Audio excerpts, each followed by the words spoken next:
That's great. It's great to be here. Champions. We like champions. We like winners. And we got a lot of them here today. Too many to introduce. A lot of them are political champions, and we don't care about them today, right? Right, Duffy?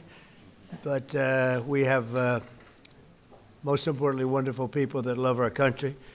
And before we begin, I think I will say a few words about what's going on with respect to our operation in the country of Iran.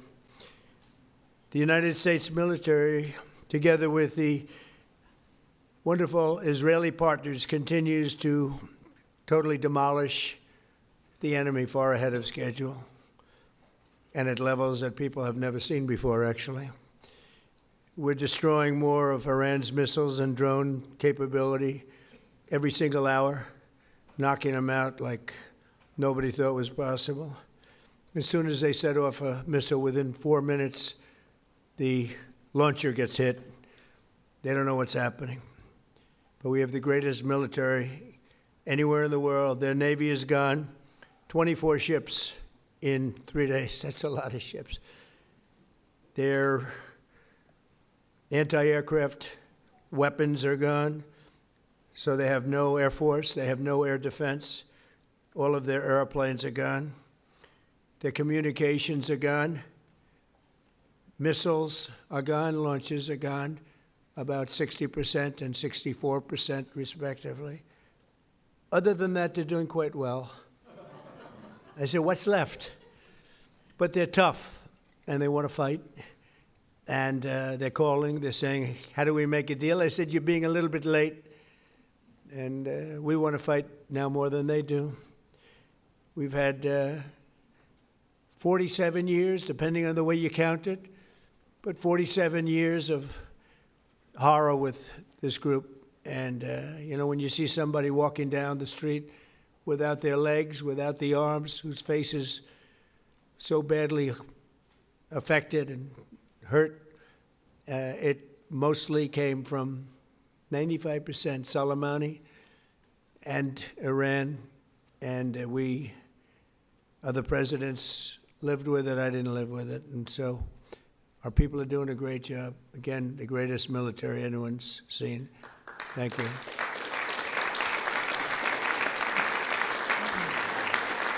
Thank you very much. And yesterday, my administration announced decisive action to help keep down the oil prices, including offering political risk insurance for tankers transiting into the Gulf, as you know, pretty dangerous territory. Further action to reduce pressure on oil is imminent, and the oil seems to have pretty much stabilized. We had it very low, but I had to take this little detour, if it's okay with everybody. Scott, it's okay with you? Scott's the one who has to put up with it. He said, you have to do this now? I said, I have to do it, Scott, right? But it's been very strong, and everybody, including Scott, everybody feels we had really no choice. They were going to hit us if we didn't hit them, because they're crazy. And in the long term, the actions we're taking will dramatically increase the stability of the region and oil prices and stock markets and everything else. You know, we set the all-time record in history with the Dow going to 50,000. So Dow was at 50,000. It was supposed to be maybe, if we were lucky, within, by the end of my presidency in 4 years. And we did it in my first year. We did the S&P 500. We did that in a period of less than a year. And that was even tougher than the Dow, they said, so it wasn't going to happen. But we have a great country. We have a country that's never done this well. We've had tremendous success in so many different ways. I built the military and rebuilt it in my first term, and we're using it more than I'd like to use it, to be honest with you. But when we used it, we found out it certainly did work. When we look at Venezuela, when we look at the first attack, Midnight Hammer, in Iran, which really set the stage for what we're doing right now. It's been pretty amazing. And I'm once again calling on all members of the Iranian Revolutionary Guard, the military and the police, to lay down arms. They're only going to be killed. And now is the time to stand up for the Iranian people and help take back your country. You're going to have a chance after all these years to take back your country. Accept immunity. We'll give you immunity. And we'll be giving you really the right side of history, because that's what it is. So you'll be perfectly safe with total immunity, or you'll face absolutely guaranteed death. And I don't want to see that. They don't want to see it either. We also urge Iranian diplomats around the world to request asylum and to help us shape a new and better Iran with great potential. It's a country with great potential. There's much better future for Iran. It's now beginning. It's going to be, I think, a great future. And the United States will ensure that whoever leads the country next, Iran will not threaten America or its neighbors, Israel, anybody. If you look at what happened, they had missiles aimed at all of these other countries, Qatar, Saudi Arabia, UAE, many others, that weren't really involved very much, and they had missiles aimed. Well, they were aimed there long before this ever started. They were going after the entire Middle East, and then we came along. We blew up their party. So we have phenomenal people. I want to thank all of the people that have been involved. Marco, you've been doing a fantastic job. And you've been doing a fantastic job on a place called Cuba.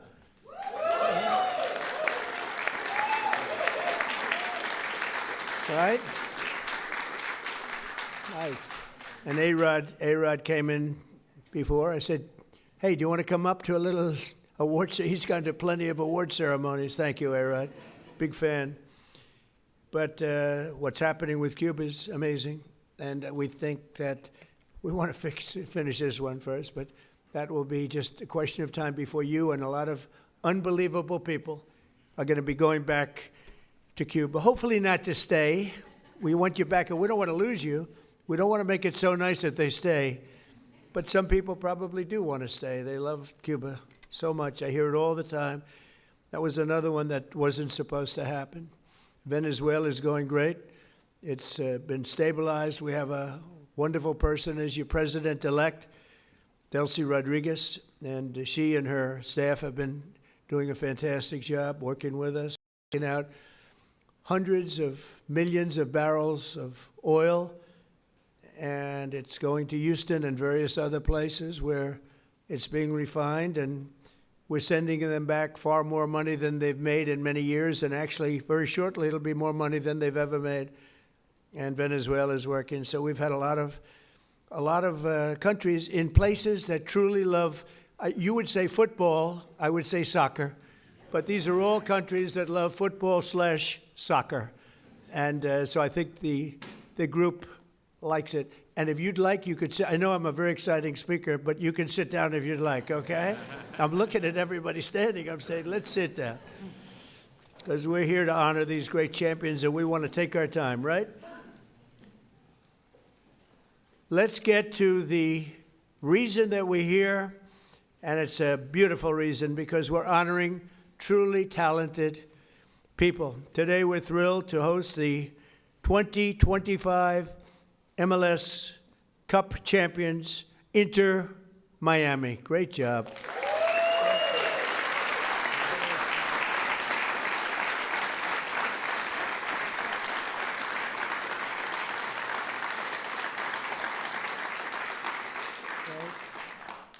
And it's my distinct privilege to say what no American president has ever had the chance to say before. Welcome to the White House, Lionel Messi. Lionel Messi is, my son said, Dad, you know who's going to be there today? I said, no. I got a lot of things going on. He said, Messi. I said, really? He's a big fan. He's a big fan of yours. He thinks you're just a great person, and I think you got to meet a little while. So he's a big soccer fan, but he's a tremendous fan of yours, and a gentleman named Ronaldo. We have Cristiano is great. You're great. Boy, some big champions, some great athletes in that sport, and people that really love what they're doing, and they're doing it well. And it's an honor for us and everybody at the White House to be honoring you today. So congratulations as well to co-owners Jorge and Jose Mas, who came from Cuba, right? Originally from Cuba? Your parents came. You're going to go back. Oh, yeah. It's going to be, and you won't need my approval. You just fly back in when I can just see that. It's going to be a great day, right? We're going to celebrate that separately. I just want to wait a couple of weeks. I wanted to wait a couple of weeks, but we'll be together again soon, I suspect, celebrating what's going on in Cuba. They want to make a deal so badly, you have no idea. As well as head coach, who I hear is a phenomenal coach, Javier Mascherano. Where's the coach?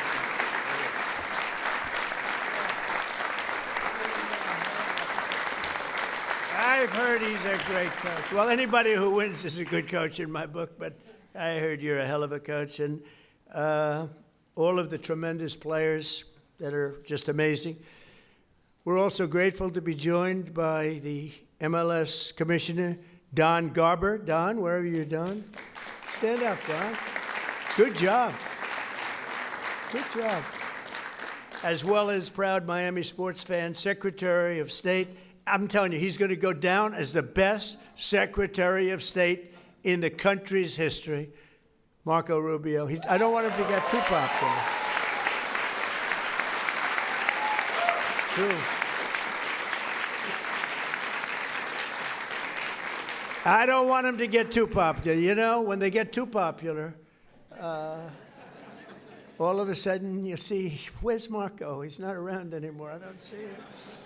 He's doing some job, and your next one is going to be, we want to do that special Cuba. He's waiting, but he says, let's get this one finished first. We could do them all at the same time, but bad things happen. If you watch countries over the years, you do them all too fast, bad things happen. We're not going to let anything bad happen to this country. Also with us are Attorney General Pam Bondi, who's a terrific person and fan. And she's proving how tough she is, and I think the next 3 years she's going to really prove it, right? Huh? Like these people. Secretary Scott Bessent, Lori Chavez de Rima, and Sean Duffy. Thank you, everybody. What a great team. And U.S. Trade Representative, who's done incredible deals, unbelievable, Jamison Greer. Thank you, Jamison Greer. And our country has never been bigger, better, richer, or stronger, and the deals we're making are unbelievable. And a lot of it's because of the tariffs, and a lot of it's because of everything else. We had a complicating factor with tariffs the other day with the Supreme Court. They did the wrong thing, but it didn't make any difference because we have another way of doing it. They always have to make it the hard way. Do you know about that? You always have to. Is it like that? It's always got to be the difficult way, right? It's always hard. Huh? Makes you work harder, right? But we're doing great. Our country is doing incredibly well. It's never done like this. I was with the King of Saudi Arabia. He said, a year and a half ago, we thought your country was dead, would never come back, and now you have the hottest country anywhere in the world, which was sort of cool. I'll relate that story, but many leaders say the same thing. We have the hottest country anywhere in the world. 2025 was the record-shattering season for Inter Miami beginning last summer at the historic FIFA Club World Cup, hosted for the first time right here in the USA. So exciting. I shouldn't say this because you'll say I'm old, but I watched Pelé play. He played for the Cosmos. Do you know that? And Steve Ross was a great friend. I don't know how many people remember Steve. He was a legendary businessman. He really started cable and cable TV. He was way ahead of time and ultimately passed away tragically. But he started the Cosmos team, and he wanted to get some good players. So he started with Pelé. I don't know, you may be better than Pelé. Pelé was pretty good. Who's better, him or Pelé? Messi. I agree.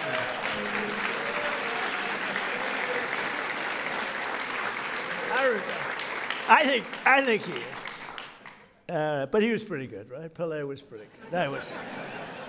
But it was very exciting, and I went to the games. I'd go every once in a while, but soccer just didn't catch on. And then when Steve got ill, it sort of went away, and then it came back, and now it's just turning out to be amazing how it's coming back in this country. But the Cosmos were a very hot team, playing with other teams that weren't so good. But I got to watch Pelé play, and he was something too. In the June group stage of that tournament. These players went toe-to-toe with some of the best teams anywhere in the world. You tied Egypt's best club, supposed to be an unbelievable, talented club, with a gutsy performance from veteran goalie Oscar Ostari, who played a great game.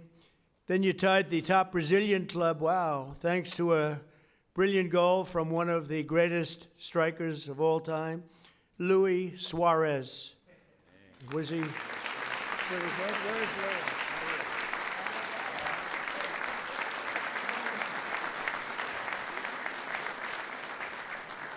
These are good-looking people. Marco, I don't like good-looking men. You don't feel so good about yourself standing up here. Good-looking people. In the 65th minute, Louis gathered the ball around midfield and turned for a vintage solo run, dribbling through the defense, driving past defenders like few people have ever seen before, cutting to his left, hammering home a goal that secured Miami's place in the next round.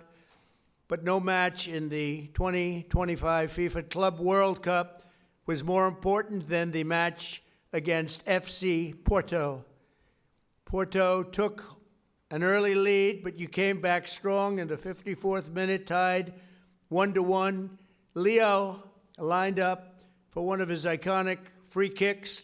He struck the ball decisively, bending it over the wall and beating the keeper with a sensational left hook. Would I be able to do that if I practiced? He said, no, I think he's right, my friend. Great. In that moment, you sealed a truly historic Inter-Miami victory, becoming the first club from North America ever to beat a European club in official competition. Unbelievable.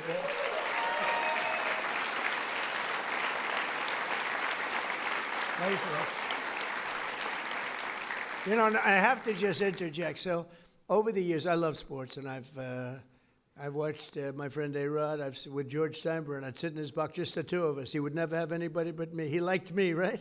He liked me, and he liked you. He liked almost nobody. It would be a World Series when baseball was hot. It's not as hot now, I'll be honest with you. They do things wrong. But when baseball was hot as a pistol with George, and I'd sit and I'd watch the Yankees, and he'd have 30 seats, and it would just be me and him. And I said to A-Rod, would say, what was the most difficult thing you've ever done? I said, it's probably sitting for 3 hours with George Steinbrenner watching a Yankee playoff game or World Series game. You know what I mean by that. He was a difficult guy, but he was great, right? He liked me, I liked him, and we both liked nobody else. And that was a good combination. But I have to say this. So I've seen a lot of great players come into the world of sports, and they came in from all different countries, all different players. They've come, in some cases, just from different states. They come to the Yankees, or they come to the Dodgers, or they come to whatever. But I've seen them come in from countries, and there's such a clamor. Oh, so great, everything's great. But they don't win. This guy won. He came in, there was tremendous fanfare, and he won. You know, right?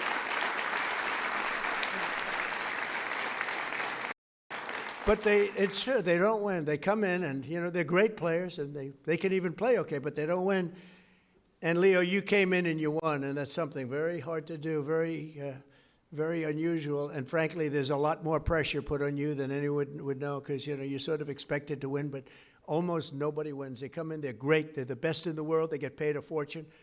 You came in and you won with all that pressure. That's an amazing tribute, so congratulations.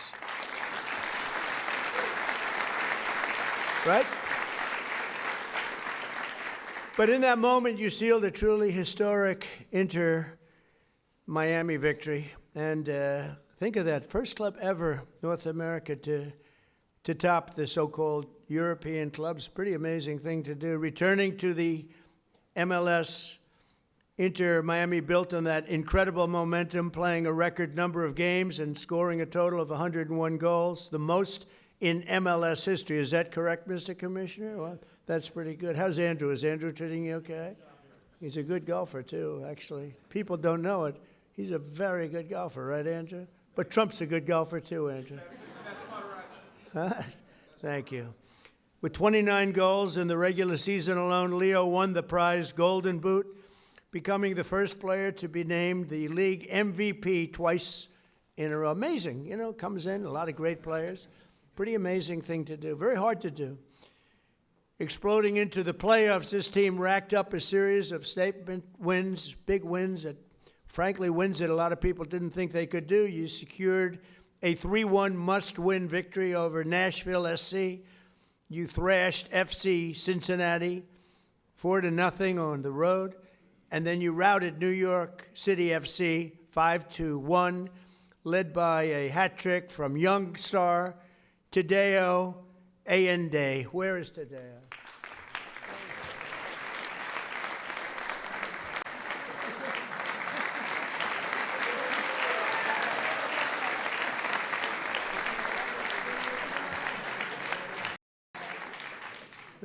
What a group of people.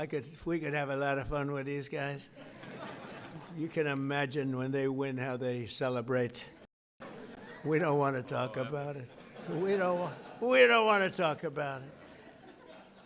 In that MLS Cup final against the Vancouver Whitecaps, the entire team played together as one flawless unit. Just flawless, they say. After Vancouver tied the game 1-1, Leo picked of a Whitecap defender and sent a pass to the great Rodrigo de Paul. Where the hell is Rodrigo?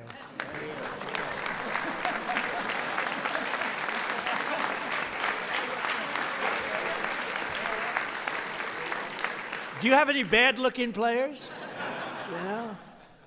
I like the bad-looking guys much better. Who stuck a low-driving shot into the side net, taking the lead. And then in the 6th extra minute of stoppage time, Tadeo drove home your third and final goal, making the score 3-1 and securing your status as the first champions in club history. What an amazing accomplishment. Coach Mascherano became one of the few head coaches to win the MLS Cup finals in his very first year. And Leo claimed the 47th trophy of his storied career. 47th, can you imagine that? The most of all time. That's the most of all time. So Leo is the reigning FIFA World Cup MVP. You could have gone anywhere in the world. You could have chosen any team in the world, and you chose to go to Miami. I don't blame you. The weather's extremely good. Do you go to Doral? You go to Doral and play golf? And I just want to thank you for bringing us all in this ride, because you are hot and talented and a great person. I look forward to seeing many of you on the summer. We're going to be out there in the summer in 2026 FIFA World Cup. And we have a lot of interesting things, because we have the World Cup and we have the Olympics, so we have the 250, and I was responsible for getting the Olympics in my first term, and I was responsible for getting with Johnny. We got the World Cup, and Johnny's a good man. Do we like Johnny? I think so, right? Like you say, yeah, I think so. He's a good guy, but they're setting records on the World Cup, setting absolute total. I guess many of you guys are going to be in it, but setting records on ticket sales, right? Numbers that, literally double what anyone's ever done before. So it's good. So they picked the right. But I thought that I didn't know that I'd be the president during this, because the election was rigged and stolen, and I had to do it all again. And then I said, hey, wait a minute, I just got soccer/football, and I just got the Olympics, so we got most important. I took credit for those two. Then I tried to take credit for 250 years, and it didn't play well at all with the press. But we're going to have an amazing year. But I just want to thank you so much, Horace, for the job you've done. I've known you for a while, and I've known of you for a long period of time. You are a spectacular man, and please say a few words. Thank you, Mr.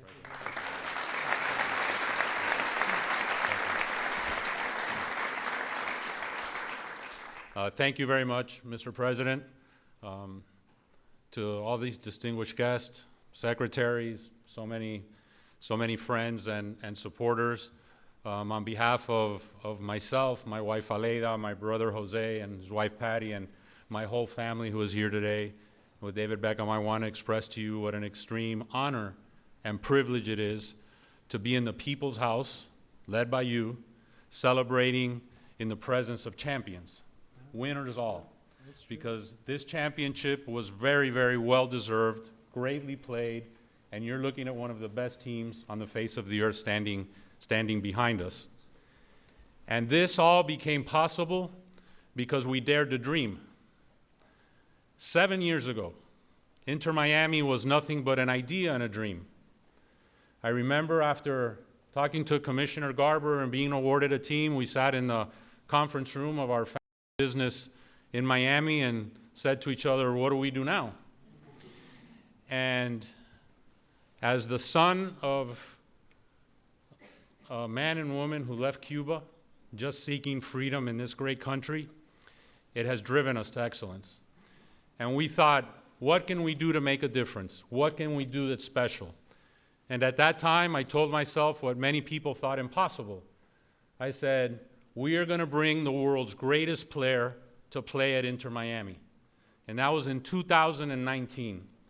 And today, standing before you, you have the world's greatest player here to my right. Over the course of the last 2.5 years that he has been here, we've been on an epic run of records, of trophies, of winning. Because what I've wanted to establish with Inter Miami is a winning culture. That it be a reflection of our community of South Florida and Miami, made up of winners, of hardworking men and women, and I want our team to be an embodiment of our fan base and everyone who aspires to a better future and to a better life. On the back of our jersey, Mr. President, it says freedom to dream, because that's our family moniker and what embodies our team and our aspirations. But that all began many, many years before at the dinner table of our family with my late father, Jorge Mascanosa, and my mother, Irma, who is here today.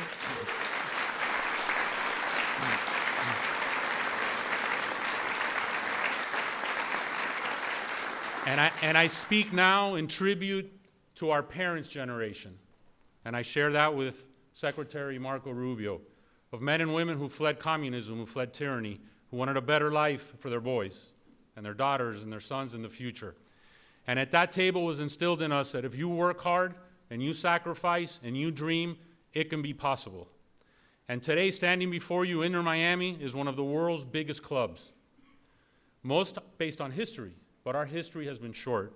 But having a winning culture, having the best-selling jersey on the face of the earth, making a global difference, and not only because of Lionel Messi, but these men standing behind you have changed the culture of football in the United States of America forever. We can play with the big boys, we can be heavyweights, our league can be one of the top leagues in the world, and it is this ability to dream, to persevere, to have no obstacles ahead of us that we will continue to be successful. And hopefully, Mr. President, this is not our only visit here celebrating an MLS Cup championship. But this team is an embodiment of that. And I want to thank you to be able to express this to you, to so many dear friends, loved ones, and global fans all over the world. We fill stadiums everywhere. We're playing this weekend against DC United at the Raven Stadium in Baltimore, because we'll have a sellout there. We sell out everywhere we go. We open the season in the LA Coliseum with a record crowd. But it is our aspiration to continue breaking barriers, to putting no limits, to making sure that Major League Soccer and Inter Miami over the course of the next few years is considered with the elite of global football. So with that said, Mr. President, thank you. Thanking you for sharing this championship with us, that we can share it with our families in the people's house and we can share it with the world. Thank you.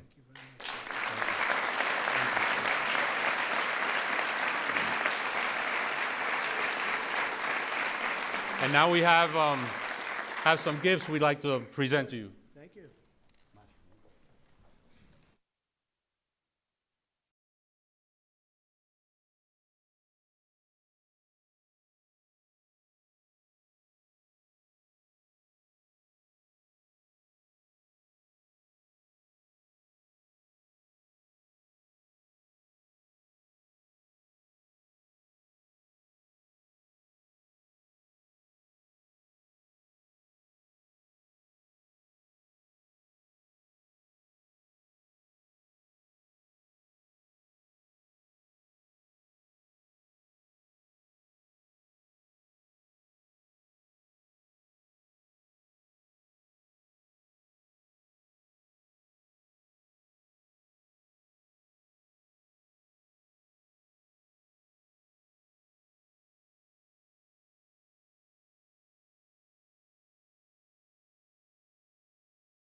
number 32. But thank you, Mr. President. Thank you very much. And I want to just invite the team to the Oval Office, very, very special place.